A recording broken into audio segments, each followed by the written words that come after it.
오늘 우리 김혜아 사모님도 또 이렇게 회복하셔서 예배에 참석해서 너무 기쁘고, 또 우리 여병무 선교사님도 참석을 해서 기쁘고, 이제 우리 이연아 자매도 곧 회복이 되어서 우리 예배에 참석할 줄 믿습니다.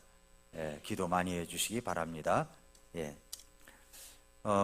오늘은 시편 57편 말씀을 통해서 힘들수록 하나님의 품을 파고들라, 이 말씀을 가지고 말씀을 나누겠습니다.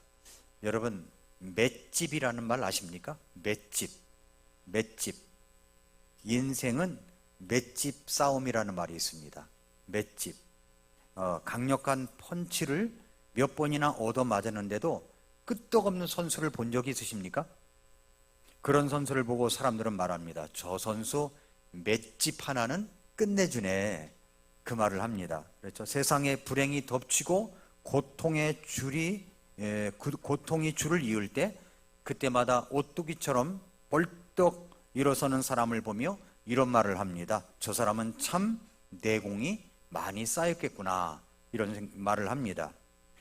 매를 견디어내는 힘이나 정도를 가리켜서 맷집이라고 합니다.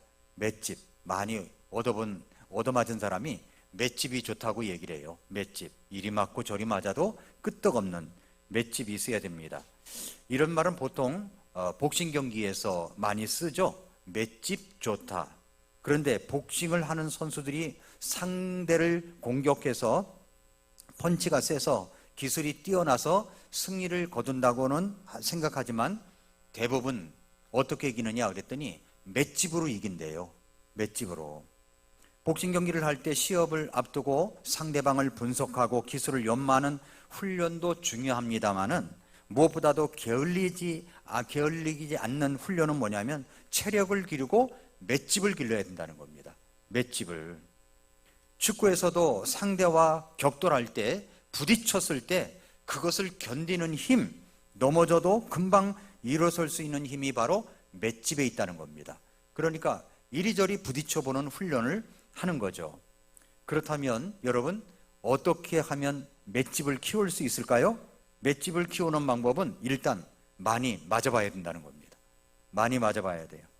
그러나 맞아도 잘 맞는 게 중요하다는 거예요. 잘 맞는 게. 맷집 훈련한다고 마냥 맞기만 해서는 안 된다는 겁니다.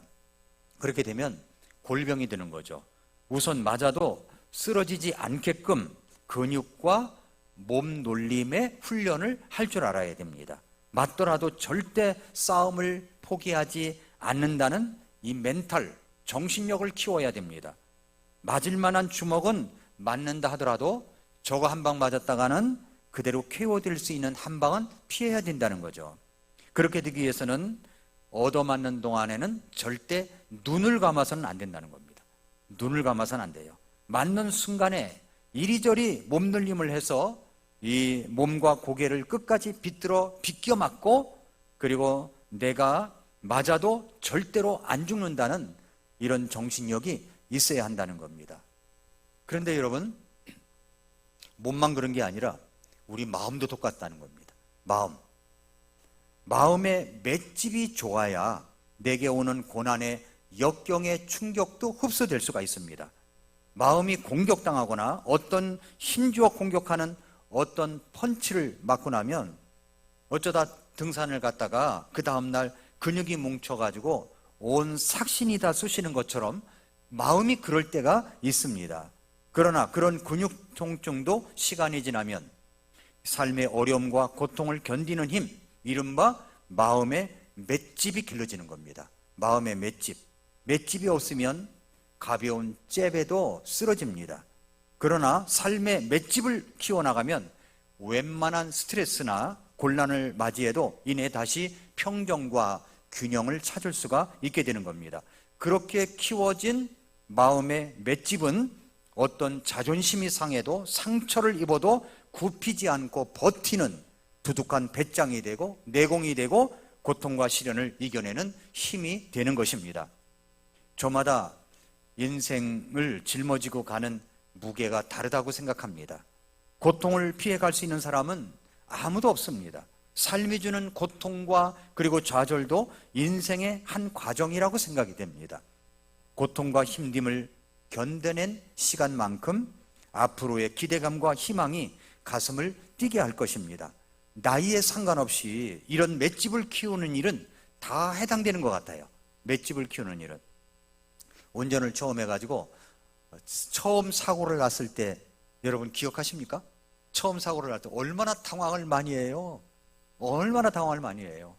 언젠가 제가 이제 큰빛성소집 얘기를 다녀오다가 차들이 쭉, 이게 사고가 언제 많이 나냐면 이렇게 줄지어 서 있을 때, 느리느리 갔을 때 앞차를 쿵 하고 이렇게 받는 경우가 있습니다. 근데 저도 이제 그런 경험이 많기 때문에 받쳐보기도 하고 또 받기도 하고 그런 경험이 있어요. 언젠가 차를 이제 새 차를 뽑은 지 얼마 안 되는데 이 천호동 사거리에서 이렇게 서 있는데 뒤에 와서 쿵 하고 누가 봤습니다. 그래서 이제 내려가서 보니까 아무런 상처도 없는 거예요. 근데 그 뒤에서 받은 분은 여자분이었는데 어쩔 줄 몰라 하는 거예요. 그래서 제가 뭐라고 그랬게요? 보통 보면은 이거 본네트를 갈아야 반발을 갈아야 된다, 범퍼를 갈아야 된다 이렇게 이야기를 하는데 제가 그랬습니다. 원래 범퍼는 부딪히라고 되어 있는 겁니다. 그냥 가셔도 됩니다. 근데 그때 그분의 얼굴 지금도 잊혀지지가 않아요. 얼마나 고마워하는지 몰라요. 저도 이제 큰님께를 갔다 오다가 앞차를 이제 쿵 하고 받았습니다. 고급차였어요. 그런데 쿵 하고 받으니까 그분이 내려와가지고 이제 가만히 이렇게 보더니 보험으로 처리하실 거죠? 네. 그랬더니 그냥 전화하고 자기 볼일 보는 거예요. 그러면 제 전화번호 알려주고 그냥 가는 겁니다. 보험번호 나중에 알려주십시오. 그렇게 끝나고 가는 거예요. 그 생각하니까 이분이 사고 맷집이 참 크신 분이구나 이런 생각이 들었어요. 사고를 많이 이제 내거나 당해보면 그런 것들이 이제 길러지는 것 같아요. 그냥 웬만한 것은 그냥 넘어가고 이렇게 되는 것 같습니다. 그런데 우리의 인생도 똑같다는 생각이 듭니다. 마음의 맷집도 똑같은 거죠. 마음의 맷집이 길러질 때가 있습니다. 우리는 이제 10대에게도 60이 넘고 7, 80의 인생을 살았다고 할지라도 종종 맷집이 얼마나 좋은가 하는 이 시련의 펀치가 날아올 때가 있습니다. 날아올 때가 있어요. 저도 그럴 때가 있습니다. 그러나 우리는 억울하다고 생각되는 문제를 당할 수가 있고 재앙이라고 생각되는 문제를 당할 때가 있고 또 인생의 큰 두려움 가운데 처할 수도 있다고 생각합니다. 그것이 우리만 있는 것이 아니라 오늘 성경의 시편의 57편 기자 다윗에게도 일어났습니다. 어떤 문제가 일어났느냐? 시편 57편 1절에 보니까 오 하나님이여 내 혼이 주를 신뢰하오니 내게 긍휼을 베푸시고 내게 긍휼을 베푸소서. 참으로 이 재난들이 지나갈 때까지 내가 주의 날개들 그늘에 내 피난처를 두리이다. 재난들이 지나갈 때까지 재난이 닥쳤다는 것을 알 수가 있죠. 시편 57편 4절에는 내 혼이 사자들 가운데 있으며 내가 심지어 불루의 노인자들 가운데 누웠으니 곧 사람들의 아들들 가운데라. 그들의 이빨은 창과 화살이요 그들의 혀는 예리한 칼이로다. 인생의 큰 두려움에 처해 있는 것을 알 수가 있습니다. 6절을 보면 그들이 내 걸음을 막으려고 그물을 준비하였으므로 내 혼이 풀이 죽었나이다. 그들이 내 앞에 구덩이를 팠으나 자기들이 그것에 한가운데 빠졌나이다. 다윗에게는요 억울한 일을 당하고 있었습니다. 자기를 궁지에 몰아넣기 위하여 사람들이 그물을 치고 있는 것도 보았었습니다. 여러분, 우리가 고난 중에 있으면, 힘든 문제가 있으면 가장 큰 관심이 무엇입니까? 그것은 어떻게 하면 그 고난에서 빠져나올 것인가, 이 생각을 가장 많이 합니다. 그러나 그 고난 자체에서만 빠져나오려고 한다면 그것은 그 문제가 치료가 된다고 할지라도 더 큰 문제에 꼬일 수가 있습니다.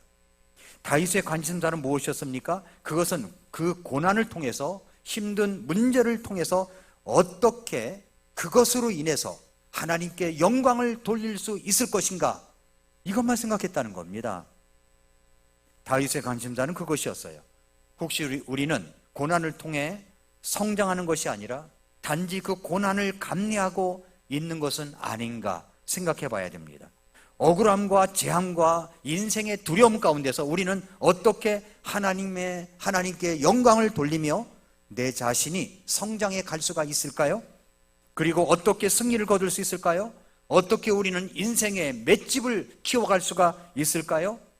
오늘 말씀을 통해서 네 가지를 나누어서 생각해 보겠습니다. 첫째로는 하나님을 향한 방향 설정을 바르게 했다는 겁니다.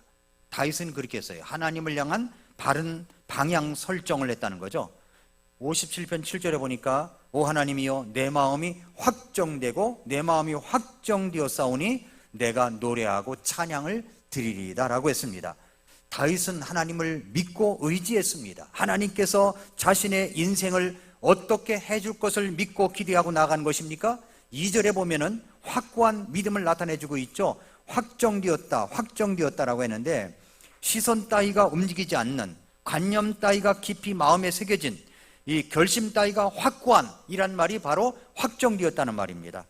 여러분의 인생은 하나님을 향하여 어떻게 이렇게 고정적인 시선을 가지고 있습니까? 2절을 보면은 내가 지극히 높으신 하나님께 부르짖으리니 나를 위해 모든 것을 이루시는 하나님께 부르짖으리로다 했습니다. 어떤 하나님을 믿었습니까? 나를 위하여 모든 것을 이루시는 하나님이라는 겁니다. 나를 위하여 모든 것을 이루시는 하나님. 다윗은 여기서 사랑의 하나님, 그래서 자신을 위하여 모든 것을 이루시는 하나님을 발견한 겁니다. 여러분, 누구를 미치도록 사랑해 본 적이 있습니까? 미치도록 사랑해 봤으니까 우리가 다 결혼을 했겠죠.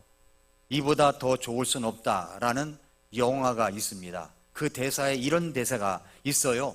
당신은 내가 더 나은 남자가 되고 싶게 해요 라는 말이 있어요.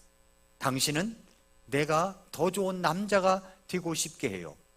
여자를 만나면 만날수록 나는 이 여자를 위하여 더 좋은 사람이 되어야지, 더 좋은 사람이 되어야지, 이런 결심을 하게 만든다는 겁니다. 누구를 미치도록 사랑하면 이런 결심이 있게 되는 겁니다. 여러분, 우리가 그런 사랑을 발견했을 때, 정말 우리가 주님을 향한 사랑을 발견했을 때 우리도 주님을 미치도록 그렇게 사랑한다면 어떤 마음이 되느냐면 내가 더 좋은 사람이 되어서 주님을 기쁘시게 하는 이런 사람이 되고 싶어하는 마음이 있다는 것입니다. 사랑한다는 것은 서로에게 더 나은 사람이 되고 싶게 만드는 힘이 있습니다. 여러분, 미치도록 사랑한다면 정작 서로가 서로에게 더 나은 사람이 될 수 없다. 그건 가짜 사랑이라는 거죠. 가짜 사랑이라는 거예요. 아니, 사랑을 위장한 기만이라는 겁니다. 기만. 다윗은 하나님의 사랑을 발견합니다. 그리고 자신 속에서도 주님을 향한 사랑의 확신을 가지게 되었습니다. 그래서 이렇게 고백하죠. 하나님이여 내 마음이 확정되고 내 마음이 확정되었다고요. 그것은 하나님을 향하여 바른 설정이 되어 있다는 말입니다. 그 사랑을 발견하지 못했을 때는 늘상 쫓기고 불안하고 두려움 가운데 지낼 수밖에 없습니다. 자신이 그 모든 것이 이겨보려고 혼자 안간힘을 다 썼습니다. 살아남기 위해서 다윗은 미친 척도 해보았습니다. 그래도 그에게 다가오는 두려움을 감출 수가 없었어요. 그러나 다윗은 하나님의 사랑을 발견합니다. 나를 위하여 모든 것을 이루시는 하나님을 알게 된 것입니다. 그리고 그 마음을 확정한 것입니다. 그렇습니다. 우리가 그 하나님의 사랑을 다시 발견한다면, 예수 그리스도의 십자가의 사랑의 체험을 다시 깨닫는다면 우리는 우리의 마음을 확정하고 고정하고 주님을 향해서 똑바로 방향 설정을 할 수 있게 만드는 힘이 있다는 것입니다. 이것이 바로 첫 번째 우리에게 주시는 교훈이에요. 두 번째가 있습니다. 두 번째는 하나님께 기도하며 부르짖었다는 거예요. 하나님께 기도하며. 그게 인생의 맷집을 기르는 훈련입니다. 옛날에 사람들에게 그 사랑받고 히트친 그 신발이 하나 있어요. 신발. 무슨 신발이냐면 크록스 신발이라는 거 아십니까? 크록스 신발.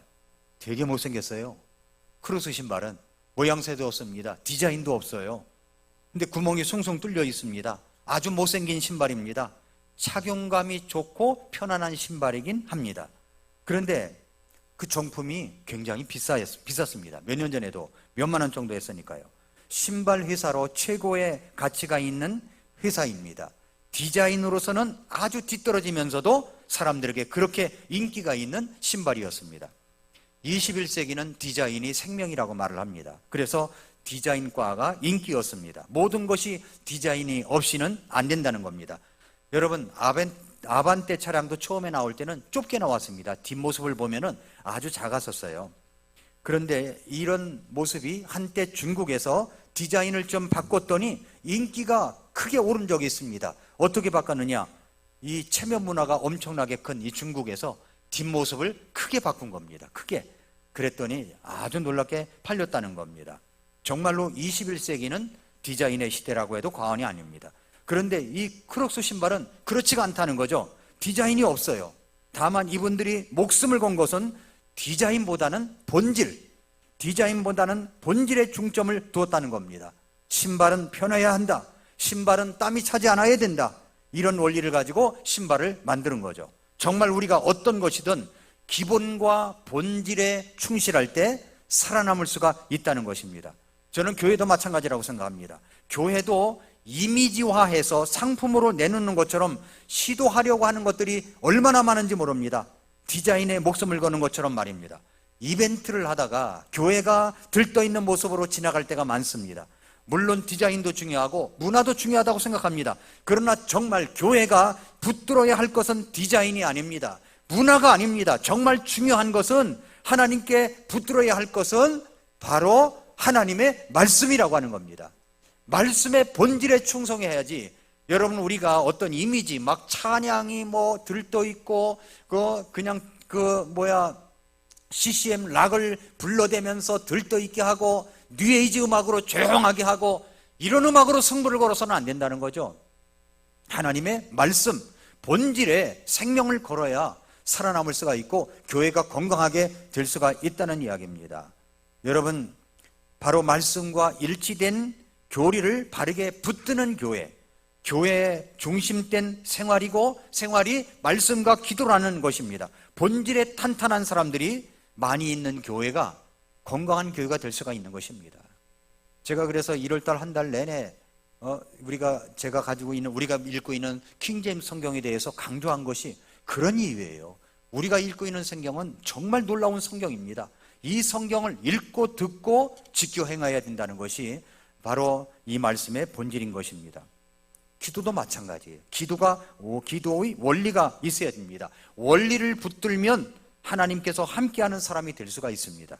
우리가 기도하면 하나님께서는 절대 거절하시지 않는다는 겁니다. 우리가 기도하면 하나님은 거절하지 않으세요. 예수님께 나오는 사람들은 예수님께서 거절하신 적이 없습니다. 믿음으로 예수님께 나온 사람치고 고침을 받지 못하고 간 사람은 한 명도 없었습니다. 찾아가기만 하면 만나주시고 인도하신다는 겁니다. 마찬가지입니다. 우리가 예수님께 나아가면 거절하신 적이 없어요. 그런데 예수님께서는 무조건 응답하시는 것이 아니라 요청할 때 응답해 주신다는 겁니다. 요청할 때. 소경들이 길을 걸어가는 예수님께 외쳤던 내용이 무엇이었습니까? 다윗의 자손 예수님이여 우리를 불쌍히 여겨달라고 소리쳤습니다. 기도하는 것은 돈 드는 것도 아니고 핍박 있는 것도 아닌데 보통 보면은 기도를 그렇게 하지 않아요. 기도를 해야 됩니다. 그래서 성경은 이렇게 말씀합니다. 구하라, 찾으라, 문을 두드리라. 구하고 찾고 문을 두드려야 됩니다. 다윗은 자신의 억울함을 하나님께 호소했습니다. 뭐라고 했습니까? 1절에 오 하나님이여 내 혼이 주를 신뢰하오니 내게 긍휼을 베푸시고 내게 긍휼을 베푸소서. 참으로 이 재난들이 지나갈 때까지 내가 주의 날개 그늘에 내 피난처를 두리이다. 기도한 거예요. 기도란 무엇입니까? 부르짖는 겁니다. 부르짖는 거예요. 이야기하는 겁니다. 말씀드리는 겁니다. 다윗은 이렇게 말합니다. 2절에 보니까 내가 지극히 높으신 하나님께 부르짖으리니 나를 위해 모든 것을 이루신 하나님께 부르짖으리로다. 기도하면, 애타게 구하면 하나님께서 응답해 주시는 것입니다. 우리가 힘들수록 해야 할 것이 무엇입니까? 힘들수록 하나님의 품을 파고들어야 되는 거예요. 그것이 바로 간절한 기도입니다. 아이들이요 힘들고 아프고 어려운 일을 당하면 엄마 품을 파고들잖아요. 그것처럼 우리도 하나님의 품을 파고드는 게 뭐냐면 어려운 내용을 가지고 하나님께 나아가는 겁니다. 하나님께 매달리는 거예요. 누가복음 18장 1절에 보면은 항상 기도하고 낭망치 말아야 할 것을 비유로 해서 말씀해 주셨습니다. 기도하다 보면 낙심할 때가 있습니다. 그러나 우리가 기도하면 하나님은 절대 외면치 않으신다는 사실입니다. 바로 이게 기도의 원리예요. 또 기도의 원리가 뭐냐면 하나님께 기도의 능력을 바라보면서 나아가는 겁니다. 하나님께서 응답하실 기도의 능력을 바라보며 나아가는 거예요. 시편 57장 8절에 보니까 내 영광아 깰지어다, 비파야 하프야 깰지어다, 나 자신도 일찍 깨리로다 그랬습니다. 왜 일찍 깨운다는 말이 무슨 말입니까? 일찍 일어나서 기도하겠다는 거죠. 하나님께 첫 시간을 드리겠다는 말입니다. 어떤 일이 있어도 억울하다고 생각하십니까? 어떤 일이 있어서 억울하다고 생각하면, 물질적 손해를 당했다면, 그것이 있다면 일찍 깨어서 눈 뜨자마자 하나님 제게 이런 일이 있습니다라고 말씀드리라는 거죠. 일찍 깨는 이유가 있죠. 기도의 원리를 기억하십시오. 기도의 본질에 충성을 해야 되는 겁니다. 기도의 특성이 뭐예요? 기도를 하면 우리 주님께서 거절하시지 않습니다. 그리고 믿음을 확인하고 그리고 주신다는 겁니다. 이렇게 억울함과 재앙과 인생의 두려움 가운데 있을 때 맷집 훈련을 하려면 어려운 일이 있을 때 그 문제를 가지고 하나님께 나아가 기도하는 것입니다. 세 번째 원리가 있습니다. 내면에 일어나고 있는 기쁨을 나타내는 겁니다. 기쁨이 있으면 기쁘다고 나타낸다는 거죠. 말로 표현하라는 말입니다. 말로 표현하라는 거예요. 다윗은 하나님을 어떻게 말로 나타내고 있습니까? 2절에 보니까 내가 지극히 높으신 하나님께 나를 위하여 모든 것을 이루시는 하나님이라고 얘기했습니다. 뭐라고 얘기해요? 내가 지극히 높으신 하나님께 나를 위하여 모든 것을 이루신 하나님이라고 그랬어요. 나를 위하여 모든 것을 이루시는 하나님. 저는 설교 준비하다가 이 말씀이 너무 마음에 와닿는 거예요. 나를 위하여 모든 것을 이루시는 하나님. 쓰고 또 쓰고 썼습니다. 나를 위하여 모든 것을 이루시는 하나님. 5절에 보니까 오 하나님이여 주께서는 하늘들 위로 높임을 받으소서, 주의 영광이 온 땅 위로 높여지기 원하나이다. 그래서 말로 높인 겁니다. 말로 하나님을 높인 겁니다. 오 하나님 찬양합니다. 하나님 찬양합니다. 하나님을 높입니다. 말로 해보라는 거죠. 말로. 우리는 말조심을 할 필요가 있습니다. 말조심. 사람들에게 가장 어려움을 주는 문제가 뭐냐면, 어려움에 빠지면 사람들이 말을 함부로 한다는 거예요. 말을 함부로 합니다. 말을 막 합니다. 말을 막 해요. 그 사람의 됨됨이를 알려면 그 사람이 어려움을 당할 때 어떤 말을 하는가를 보면 알 수가 있습니다. 그런데 사람은 어려움에 빠졌을 때 하나님의 은혜가 없으면 말이 막 나와요. 하나님의 은혜가 있어야 말이 좀 고루하게 나옵니다. 교회에서 어떤 성도를 보면 정말 우리 교회에 와서 구원받고 변화되고 인생도 잘 풀리고 지금까지 정말로 수지 맞았다 싶을 정도로 축복받은 사람이 있습니다. 그런데 교회 생활에서 99가지를 잘하다가 한 가지가 눈에 거슬렸어요. 한 가지가 잘못했어요. 그러면 그 섭섭한 일을 만났을 때 말을 그냥 막 쏟아붓는 거예요. 말을 막 쏟아붓습니다. 그렇게 하는 사람이 있습니다. 그런 사람을 보면 어떤 생각이 드십니까? 저 사람은 틀림없는 죄인이었구나 하는 생각이고, 또 하나는 나도 그럴 수 있겠구나 라는 생각을 갖게 되는 겁니다. 그 사람의 됨됨이를 일컫는 한자어가 뭐냐면 품격입니다. 품격. 근데 품자는 입구자가 3개가 있죠. 품자가 한자어로 보면은 진정한 품격이 무엇입니까? 말을 바로잡는 것이 품격이 되는 거예요. 말을 바로잡는 겁니다. 그래서 이걸 업그레이드 할 수가 있어야 된다는 거죠. 시편 57편 9절에서 오 주여 내가 백성들 가운데서 주를 찬양하고 민족들 가운데서 주께 노래한다고 이야기를 합니다. 우리도 마찬가지입니다. 하나님 앞에 어떤 일이 있을 때, 내면에 일어나고 있는 기쁨이 있을 때 주님을 노래하는 거죠. 주님을 찬양하는 겁니다. 주님을 높이는 것입니다. 시편 57편 10절에 보니까 이는 주의 긍휼이 커서 하늘들에 이르며 주의 진리가 구름들에 이르기 때문이다. 긍휼과 진리가 너무 높아서 이것을 갖다 찬양하고 있는 다윗의 모습이 얼마나 아름답습니까? 11절에 오 하나님이여 주께서는 하늘들 위로 높임을 받으소서 주의 영광이 온 땅 위로 높여지기 원하나이다. 우리는 말로 주님을 높이고 나타냄으로 말미암아 우리의 문제를 다 내려놓을 수가 있는 것입니다. 이게 인생 맷집 훈련의 가장 중요한 거예요. 어려운 일을 당했을 때, 슬픈 일을 당했을 때 그 고통을 주님 앞에 다 가지고 가고 기쁜 일이 있으면 그 희열을 노래하고 찬양하는 겁니다. 그 다음에 말로 표현했고요. 두 번째는 뭐냐면 노래로 표현했어요. 노래로. 시편 57편 7절에 오 하나님이여 내 마음이 확정되고 내 마음이 확정되어 싸우니 내가 노래하고 찬양을 드리리이다. 가끔가다 우리 찬양대에 찬양을 보면은 찬양을 부르다가 너무 은혜가 되니까 눈물을 흘리는 사람이 가끔 있더라고요. 왜 그럴까요? 마음이 노래로 하니까 은혜가 되는 겁니다. 주님의 사랑이 느껴지는 거죠. 가사가 마음속에 와닿는 것입니다. 그러니까 우리는 우리 주님을 노래할 필요가 있습니다. 내면에 일어나고 있는 기쁨이 있고 어려움이 있다면 노래로 표현하세요. 주님을 높이는 노래로 표현하시기 바랍니다. 시편 57편 9절에 보니까 오 주여 내가 백성들 가운데서 주를 찬양하고 민족들 가운데서 주께 노래한다고 이야기를 합니다. 민족들 가운데서 노래한대요.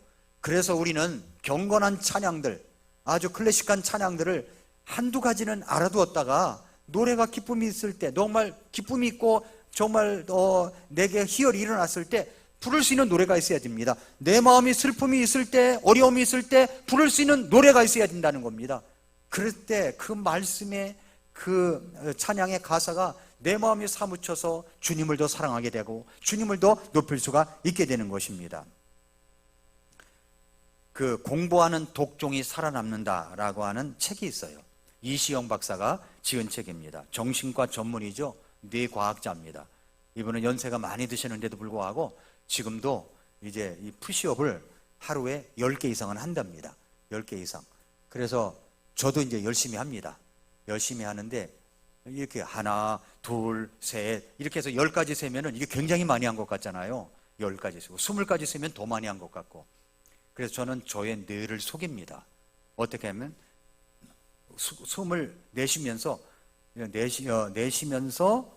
하나, 둘, 셋, 넷까지 또 들이마시면서 4개를 한 다음에 하나, 또 4개를 하고 둘, 이렇게 해서 8개, 10개를 해요. 그럼 몇 개 한 겁니까? 32개, 40개를 한 거예요. 그렇게 매일 그렇게 하니까 이제 제가 가장 이 근육이 많이 나왔을 때가 수영을 1년간 다녔을 때인데 그에 못지않게 이제 근육이 조금씩 이게 생기는 것 같아요. 아직도 형편없지만 아직도 이게 맷집 훈련을 많이 하고 이 타이어 달아놓고 여기다가 치는 훈련도 많이 해야 되는데 그렇진 못하지만은 아무튼 그렇습니다. 근데 이시영 박사님이 그렇게 한다는 겁니다. 근데 그 이시영 박사님이 공부하는 독종이 살아남는다라고 하는 책에서 아주 인상 깊은 내용이 있어요. 뇌가 좋아하는 6가지 자극이 있다는 겁니다. 뇌가 좋아해요. 뇌가 뭐냐면은 뇌는 새로운 변화를 좋아한다. 뇌는 모험을 좋아한다. 뇌는 발전과 성장을 좋아한다. 뇌는 시간 제한을 좋아한다.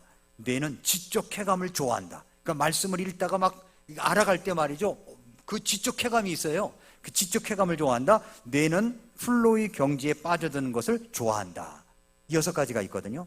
그런데 이 중에서 뇌는 지적 쾌감을 좋아한다라는 부분에서 고도의 지적 활동이 쾌락을 가져온다는 부분이 있어요. 쾌감이라고 하는 것은 생명유지와 밀접한 관련이 있다라고 말합니다. 여러분 낚시를 해보셨습니까?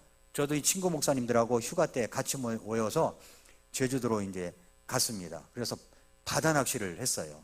바다 낚시를 해가지고 쫙 해서 2시간 동안 2마리 잡았나 1마리 잡았나 아무튼 했습니다. 근데 제 아내도 잡았다는 사실입니다. 처음 했는데 근데 딱 해서 찍어 옮기고 뭔가 땡기는 것 같고 그것을 들어 올릴 때 그 쾌감이 얼마나 좋은지 딱 들어 올릴 때 말이죠. 그 낚았다 잡았다 소리치는데 마치 무슨 예수님 믿고 구원받은 것처럼 그렇게 소리 지르고 그럴 때가 있습니다.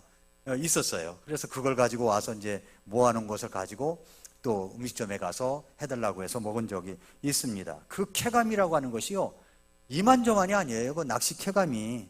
근데 고기를 이제 잡을 올릴 때 그 찌가 움직이고 손끝에서 뭔가 힘을 주고 끌어당기는 것을 느낄 때 걸렸구나 생각하며 낚아채는 그 순간에 오는 쾌감은 낚시꾼이 아니면 느낄 수가 없는 겁니다. 어떤 문제를 내고 풀어갈 때 그 모르는 것을 알게 되는 순간 어떻게 합니까? 아하 하면서 무릎을 친다는 거예요. 그래서 이시영 박사는 뭐라고 했냐면 그것이 아하 체험이라는 겁니다. 아하 체험. 그러니까 아하 하고 무릎을 치는 거예요. 이 순간이 많을 때 지적 쾌감이 올라간다는 거죠. 성경을 읽을 때도 마찬가지 아닙니까? 기발한 아이디어가 떠오르는 발상의 순간, 또 문제가 해결되는 환희의 순간, 우리 머릿속에서 성광처럼 빛이 납니다. 의학적으로 이야기한다면 그 세로토닌과 엔도르핀이 펑펑 쏟아지면서 지적 쾌감을 느낀다고 이야기합니다. 그것이 늙음을 방지해 준다는 겁니다. 늙음을 방지해 준다는 거예요. 그러니까 우리 연세 많으신 우리 어르신들도 성경을 읽다가 말이죠, 그 지적 쾌감을 가져야 돼요. 잘 읽기가 어렵다면은 말씀을 들으면서 지적 쾌감을 가져야 되는 겁니다. 지적 쾌감.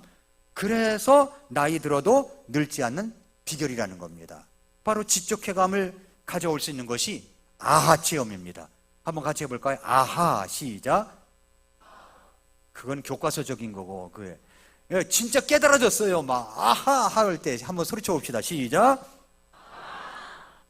그렇게 하는 거죠. 어떻게 그럴 수 있을까요? 여러분, 우리도 그런데 성경을 읽다가 전에도 한번 얘기한 것 같은데, 제가 전도사 시절에 어떤 분이 구원받고 나서 성경을 읽다가 막 깨달아지거든요. 그랬더니 이거 하면서 맞아 그러는 거예요. 이시영 박사 이야기로 한다면 아하 그러는 거죠. 아하, 그렇구나. 그런데 우리가 영적으로 얘기한다면 그것이 뭡니까? 아멘이죠. 아멘 하고 이 아멘 할 때 오는 이 쾌감이 있거든요. 이거 지적 쾌감입니다. 지적 쾌감. 여러분이 공부할 때도 알아갈 때 아하, 그렇구나, 이런 원리가 있었구나, 이런 깨달아지는 것. 성경을 읽어갈 때 아하 하고 소리치는 것, 이것이 바로 우리를 기쁘게 만든다는 겁니다. 아멘 하는 거죠. 아멘.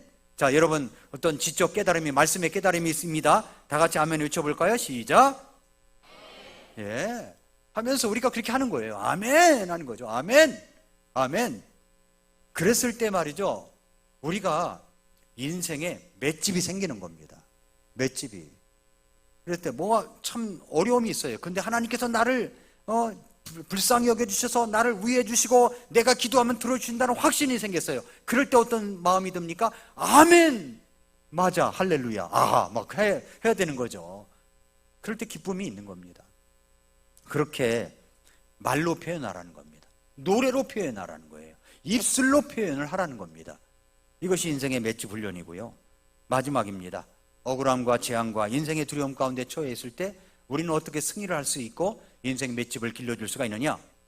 네 번째는 사명을 발견하라는 겁니다. 사명. 자, 왜 이렇게 다윗이 감사로 이렇게 변화될 수가 있었습니까? 시편 57편의 배경이 사무엘상 22장입니다. 57편의 표지어가 뭐라고 되어 있습니까? 악장에게 준 다윗의 믹담, 알다스웻, 그가 사울을 피하여 동굴에 있을 때 지은 시라고 되어 있습니다. 사울을 피해가지고 동굴에 있었습니다. 그 동굴이 무슨 동굴일까요? 아둘람 굴일 겁니다. 그렇죠? 아둘람 굴일 거예요. 아둘람 동굴에 오기 전 다윗의 모습은 좀 비참한 모습이었습니다. 사무엘상 21장을 여러분이 읽어보면은 사울왕이 모든 군사력과 경찰력과 그리고 비밀 요원들을 투입해가지고 자신을 쫓아서 죽이려고 할 때 이 다윗이 얼마나 두려웠겠습니까? 누군가 나를 죽이려고 쫓아온다고 생각할 때 얼마나 두려움이 컸겠습니까? 그래서 그는 가드왕 아기스에게로 피합니다. 그런데 그 신하들이 말하기를, 저 다윗이 골리앗과 싸워서 이겨가지고 당시의 유행과 사울의 죽인 자는 수천이요 다윗은 수만이로다의 그 노래의 주인공이 아닙니까? 라고 이야기를 했습니다. 그러자 이 다윗은 무척 두려웠어요. 무척 두려웠어요. 그래서 여기서 어떻게 살아남을 수 있을 것인가를 생각했습니다. 그래서 그는 정신이 나간 척했습니다. 미친 척했어요. 미친 척했어요. 침을 질질 흘리면서 대문짝에 서가지고 몸을 그적거리면서 대문짝을 걷어차거나 그림을 그리거나 때리거나 하는 미친 행동을 했다는 것입니다. 그러면서 그는 미친놈 취급을 받고 거기서 나올 수가 있었습니다. 이것이 사무엘상 21장의 내용입니다. 그러나 22장에 와서 다윗은 어떻게 변합니까? 아직도 억울함이 있고 문제에 휩싸여 있는 사람이지만 아둘람 동굴에 있을 때 사람들이 자기에게로 몰려오는 것이었습니다. 어떤 사람이 왔습니까? 22장 1절에 보니까 그러므로 다윗이 거기서 떠나 아둘람 굴로 피하며 그의 형제들과 그의 아버지 온 집이 그것을 듣고 거기에 있는 그에게로 내려갔으며, 가족들이 왔다는 것은 뭐 정상적이겠죠. 그런데 여기 22장 2절에 보니까 고난 중에 있는 모든 자와 빚진 모든 자와 불만이 있는 모든 자가 그에게 모였고 그는 그들을 다스리는 대장이 되었는데 그와 함께하는 사람이 400명가량의 사람이 있더라. 400명이 몰려온 거예요. 근데 400명이 몰려왔는데 석학들, 지혜로운 자들, 뭔가 똑똑한 사람들, 이런 사람들이 몰려온 게 아니라 고난 중에 있는 모든 자, 빚진 모든 자, 불만이 있는 모든 자, 이런 사람들이 왔다는 겁니다. 이때부터 다윗이 변했습니다. 어떻게 달라졌습니까? 시편 57편의 9절의 말씀이 있는데 9절에 보니까 오 주여 내가 백성들 가운데서, 자, 백성들이 누굽니까? 그 400명이 몰려왔잖아요. 백성들 가운데서 주님을 찬양하고 민족들 가운데서 주께 노래하겠다고 했습니다. 많은 사람들 앞에서 하나님을 향한 감사를, 은혜를 나타내기 시작한 거예요. 그 400명, 몰려왔는 400명, 나중에는 600명가량까지 됐습니다만 그들 앞에서 주님을 찬양하고 노래를 한 것입니다. 그랬더니 사람들이 자기에게로 오는 겁니다. 점점 계속 오는 거예요. 그리고 이 다윗이 한 일이 뭐냐면 그들을 섬겼다는 사실입니다. 그들을 섬긴 거예요. 그랬더니 억울한 사람, 원통한 사람도 옵니다. 자신만 억울하게 사는 것만이 아니라는 것을 이 다윗은 알게 되었습니다. 그들을 섬깁니다. 보살핍니다. 그랬더니 자신의 마음속에 있는 상처와 아픔과 억울한 감정들이 녹아지기 시작했습니다. 그래서 감사하다고 말합니다. 노래하겠다고 말한 것입니다. 섬김을 발견한 거죠. 그것이 사명입니다. 사명. 나만 억울한 게 아니에요. 나만 아픈 게 아니에요. 나보다도 더 억울하고 마음에 짓눌리고 있고 불평이 있고 이런 사람들을 그저 섬겨주는 거예요. 보살펴주니까 아, 나만 억울한 게 아니었구나. 나만 고통당하는 게 아니었구나. 나만 아픈 게 아니었구나. 나보다 더 아픈 사람이 있었네. 이런 사람을 섬겨주는 겁니다. 섬겨주는 거예요. 우리 아버님 시대 많은 사랑을 받았던 영화배우 오드리 헵번이라는 배우가 있습니다. 제가 이번에 고향에 갔더니 우리 어머니가 우리 아버지가 제주도에 가서 말탄 사진하고 같이 찍었던 사진을 이렇게 해놨더라고요. 그냥 뭐 살아계실 때는 미워하고 막 그랬는데 그걸 딱 이렇게 해놓으셨더라고요. 그런데 제가 저희 아버님을 많이 닮았습니다. 근데 그 우리 아버님 시대 때 오드리 헵번이라고 있습니다. 젊은 사람들은 잘 모를 겁니다. 이름은 들어봤습니까? 오드리 헵번? 이런 이름은 들어봤어요? 오드리 될 뻔. 네, 오드리 될 뻔한 사람도 있고요. 영화 로마의 휴일, 또 티파니에서 아침을, 이런 영화가 있습니다. 그런데 오드리 헵번 기념 우표가 나온 적이 있어요. 오드리 헵번 기념 우표. 그러니까 오드리 헵번이 거기에 나왔겠죠. 세계에서 다섯 장 남았는데 그것을 경매를 했더니 그 한 장 값이 얼마에 경매되는지 아십니까?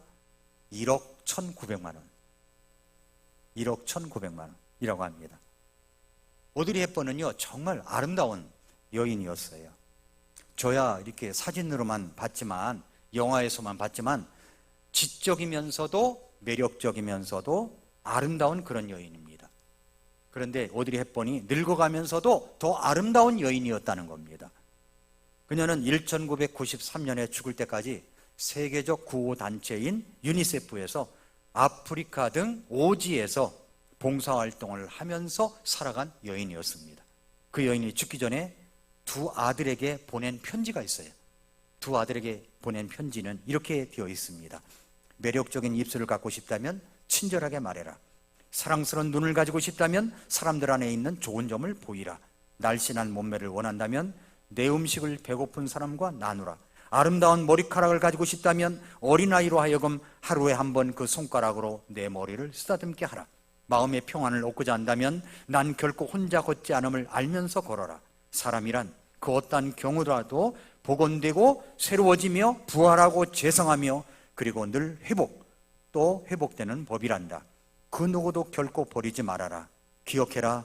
네가 도움의 손길이 필요할 때면 바로 네 팔 끝에서 그 손을 발견하게 될 것이다. 너 스스로를 위한 손 하나와 그리고 다른 사람을 돕기 위한 손 하나를 늘 지니고 있었다는 것을. 너무 멋지죠? 아름다운 여인입니다. 복싱을 다룬 영화 가운데 로키라는 영화가 있습니다. 거기에 이런 대사가 나와요. 너와 나 그리고 모든 사람에게 인생이란 결국 난타전이야.